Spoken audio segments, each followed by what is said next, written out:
And so your first major break came, well, it was really on the Nashville Network show, The Nashville Now, as I understand it, which, of course, Ralph Emery hosted. And so I was going to ask, how did you first get booked for that show? Well, a friend of a friend, I guess.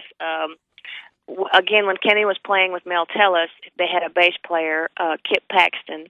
Mm-hmm. And Kip's wife, Tammy Paxton, used to be one of the talent coordinators on Nashville Now. And they were starting a portion of the show where they'd bring on newcomers.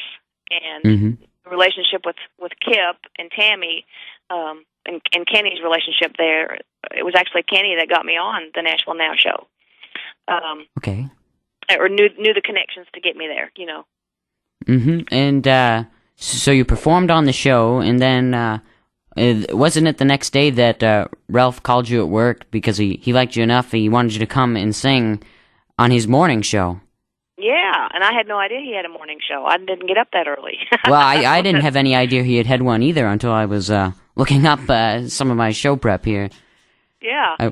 Well, there was it covered a tri-state area. I think Tennessee, Georgia, and Alabama, and maybe even Indiana. I'm not sure how far it went, but it was a fairly popular show, and Sure. It was on from 5 to 7 in the morning. And he called and asked me would I want to and sing on it, and I did about 2 or 3 times. And then he asked me if I'd be a regular. So I started doing Thursday mornings. That was my day. Sure, and the television and radio exposure led you to your first recording contract with Warner Brother Records, and that was 1991, right? Right around then? Yeah, 91. I signed my first record deal with Warner Brother Records. And actually that show, Ralph's morning show, got me a lot of exposure to do demo work. Sure. I'm sure, I don't want to assume people don't know how it all works, but just in case, songwriters make demonstration tapes of their songs, and they have singers to come and sing them, and then they take those tapes and play them to the artists who are looking for new material. And so I got to be one of the people called for some of those accounts, Tree Publishing and several different publishing companies around town. I started doing demos, and those demos got me to the ears of Barry Beckett, and Ralph got me hooked up with my first manager, and it all just kind of snowballed. That little show helped me quite a bit. Sure. And I have to give Ralph some credit for helping me along and giving me the pushes that he did. Yeah, and so you start recording for Warner Brothers. You release your first CD there, and 3 singles are released, and they come over well received and very popular in the South. Most notably, Good Goodbye, a fabulous tune, and you made a music video actually for this song, which and that was a fun video to make. And unfortunately, when it was all said and done, as I tell people, the elevator went to the bottom floor, and I had to get out. Sure. But I think I came along, my opportunity on a major label at the time. You know, they used to give you 4 to 6 singles, and the tides were changing then, and I think after 3 they just kind of gave up on it. It didn't go fast enough, or didn't get to the top 20s, you know. So I wasn't. I had to move on. So it was at this point that you gave serious thought to actually leaving music behind to attend college and begin med school. After. Yeah, I love people. I love helping people, and I always wanted to be a doctor in the back of my mind, but I never had the money and the time at the same time to. Sure. And then there's math. You know, I didn't know if I'd ever get through math. I know how that can be. But then all of a sudden, the opportunity for a record deal with MCA came along, and actually before then, I got to sing with Vince Gill. He called me in 1992 and asked me if I'd like to be a background vocalist with him. And we tried for a couple of weeks, and if it worked out, great. And if it didn't, that's okay too. And gosh, it's been a long relationship. I'm still out working with him from time to time. But I think Vince's connections with MCA, that's how they were familiar with me. And, of course, they were familiar with my Warner Brothers Sure. works. And so I was actually signed to MCA, and before I put my first album out with that label, they asked me if they were going to revive Decca and asked me if I would be a part of Decca label. Sure. And they switched me from MCA to Decca.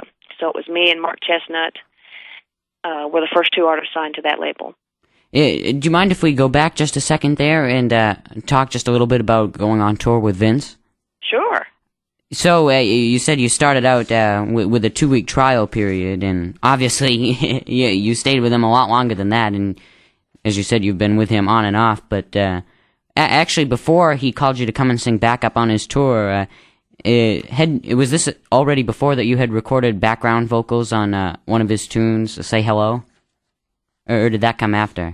Actually, he sang on my record. He sang on a song called This Wanting You, and it wasn't included on the Warner Brother album. I don't know why it wasn't included, but he was called in. Barry Beckett had called him in to do some background vocals on my record, and that's how he got familiar with me. And we never actually met, but he called me months after, maybe a year after, and asked me if I'd want to come on the road with him. But that's how we met. Inadvertently was on my Warner Brother record. Sure, and you've recorded on a lot of his records too, background vocals. A really notable one that I'm sure just about everyone has heard is Don't Come Crying to Me. Yeah. When it's over, you do that awesome harmony there, almost through the entire song. Just about. I've been blessed that he asked me to be on his. I think I've been on at least one song on every album since I Still Believe in You. Sure, and just recently from his newest album, 4-disc album these days, you sing the harmony on, I believe it's This New Heartache, isn't it? Yeah. And you actually went on tour with Vince when he had his big. How many people were in that in the band when he first went on tour promoting that album? That was 17 pieces. 17, wow! And of course you were on the whole tour, because I know I saw you a couple times with him when he came up in this area. Yeah. Here and you just do a fabulous job singing harmony with Vince, and you're just a fabulous singer all around. Oh, thank you. Oh, you're very, very blessed. Welcome, one of my favorites. But I guess we were talking about Decca before we step back a little bit. But so they released some singles from that album, from your new album, and then you decided that you were going to walk away from music. And yeah, it was. I just got really disheartened because it seemed at the time that once they love you to pieces until you sign your name on the dotted line, and then when you do that, then they want to change the way you look and the way you dress and the songs you sing and put you in some kind of a, I hate to say cookie cutter, but I never thought of it that way. That's a good analogy. They just want to. They were scared of me, I think, is the best thing I could say. Hindsight's 20/20, and I wish I really knew what happened. Because I was not comfortable in my own skin. Because you knew what kind of music you wanted to sing, though, didn't you? And I did. They were sort of trying to put a more contemporary spin on your sound. Is that right? Yeah, and I know from working the road, that. Again, not everybody likes what you do, but I think there's room for every genre of music. I think there's a venue and a place for traditional country, and there's a place for rap, and there's a place for opera, and there's a place for rock and roll. And I think that they were just too scared of, as traditional as I am, they didn't want to go that route so much. I don't think they. It was just sad. I just found it. I just wasn't comfortable in my own skin, and I just felt like I was trying to be somebody that I wasn't, and it was just disheartening to me. And we decided in a meeting, I just said thanks, but no thanks. I can't do it that way. Well, I'd rather be